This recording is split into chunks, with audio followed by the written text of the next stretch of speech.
అంటే అది జరుగుతుందని నేను అనుకోలేదు. అవును. ఒక పోస్ట్ వల్ల ఇలా కూడా జరుగుతుందా అని. నేను కృష్ణ గారి అభిమాని అండి చిన్నప్పటి నుంచి. వాళ్ళ గొప్పతనం మాత్రం పోస్టులు చూస్తుంటే ఓన్లీ సినిమాయే కాకుండా అన్ని పోస్టులు ఉంటాయి. వాటి వల్ల ఉపయోగపడ్డ వాళ్ళు, లేకపోతే వాళ్ళు చేయలేనిది ఈ పోస్ట్ వల్ల జరిగింది అన్న సందర్భాలు ఏమైనా ఉన్నాయా మీ దృష్టికి వచ్చినవి? అది యాక్చువల్గా ఏంటంటే అండి, ఒక డ్రైవర్ గురించి రాశానండి నేను. నేను చదివాను అది.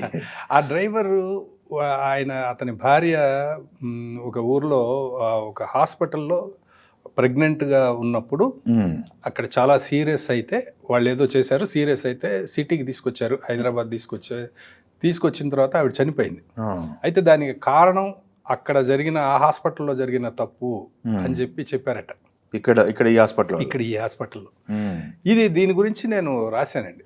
రాసిన తర్వాత ఏంటంటే అది ఇక్కడ తెలంగాణ పేపర్స్లో వాటిలో కూడా అది వేసిన తర్వాత అది వాళ్ళ దృష్టికి ఆ డిపార్ట్మెంట్ వాళ్ళ దృష్టికి వెళ్ళడం, వాళ్ళు అక్కడ ఎంక్వైరీ చేయడం కూడా జరిగిందని చెప్పి నాకు మళ్ళీ ఆ ఫీడ్బ్యాక్ ఇచ్చారు కొందరు, ఆ ఊరు వాళ్ళు కొంతమంది.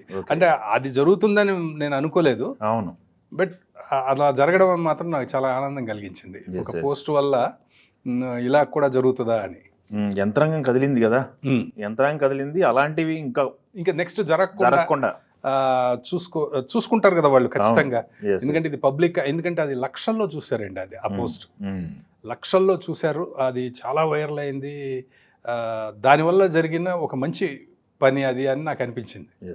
డెఫినెట్లీ మంచి పని అండి. అది మామూలు విషయం కాదు. అది పోస్ట్ చదివిన తర్వాత చదువుతున్న సేపు నాకు కూడా కళ్ళు చెమ్మగిలినాయి. అవునండి, అవును. నేను అది షూటింగ్ చేసి వచ్చి తెల్లవారుజామున ఒక 3 గంటల ఆ టైంలో వచ్చి పడుకున్నా కూడా నాకు తెల్లవారే వరకు నిద్ర పట్టలేదండి. ఆ ఇన్సిడెంట్, ఆ అబ్బాయి ఆ డ్రైవర్ చెప్పినటువంటి ఆ ఇన్సిడెంట్ ఏదైతే ఉందో అది నాకు నిద్ర పట్టలేదు. అందువల్ల నేను పొద్దున్నే లేవగానే దాన్ని రాశాను అనమాట. దానివల్ల ఒక చిన్న మంచి పని జరిగింది అనేది అది తృప్తి కలిగించింది. సూపర్. మీ అనుభవాలు, జ్ఞాపకాలు చాలా ఉన్నాయి. అయితే ఈ అనుభవాల, జ్ఞాపకాల జర్నీ ఎంత సార్ సినిమా ఇండస్ట్రీలో మీది సుమారుగా? చాలా అండి. 87 నుంచి అండి. 87 నుంచి అంటే నాకు తెలిసి ఒక 39. అవునండి, అవునవును. చాలా పెద్ద జర్నీయే. 39, 40 years. నెక్స్ట్ ఇయర్ వస్తే 40 years. అవునండి. అనుభవం అయితే చాలా ఉంది. సాధించింది ఏమి లేకపోయినా. అయ్యో, మీరు అనుకుంటున్నారు సాధించింది ఏమి లేకపోయినా. ఓకే.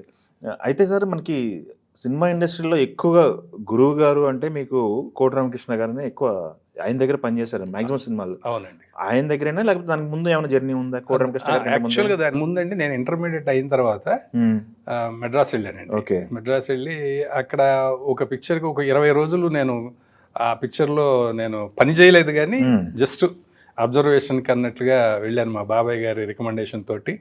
ఆ పిక్చర్ పేరు విషకన్య అండి. విషకన్య. ఆ పిక్చర్ అంటే ఒక 20 days అంతే, 20-25 days ఎంతో ఉన్నాను. దాని తర్వాత నేను మళ్ళీ వెళ్ళిపోయాను కాలేజ్కి. వెళ్ళిపోయి మళ్ళీ డిగ్రీ ఫైనల్ ఇయర్లో మళ్ళీ బంతి ఎగురొచ్చి మళ్ళీ పడ్డట్టుగా మళ్ళీ చెన్నైలో పడ్డాను. అప్పుడు మా గురువు గారు కోటి రామకృష్ణ గారు సినిమా, అప్పుడు ఒక పిక్చరు సగంలో ఉందండి. అది చల్లని రామయ్య చక్కని సీతమ్మ అని. ఫస్ట్ ఆ పిక్చర్, అంటే ఆ పిక్చర్ ఇక సగం అయిపోయింది అప్పటికే. ఆ పిక్చర్కి నేను ఎంట్రీ.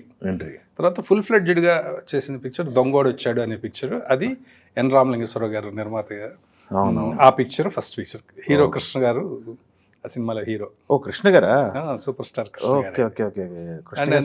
నేను కృష్ణ గారి అభిమాని అండి చిన్నప్పటి నుంచి. చిన్న వయసులో స్కూల్ స్టేజ్లో అంతా కూడా నేను కృష్ణ గారి అభిమాని. ఇంకా తర్వాత కాలేజీకి వచ్చేటప్పటికి ఆటోమేటిక్గా చిరంజీవి గారు అప్పటికి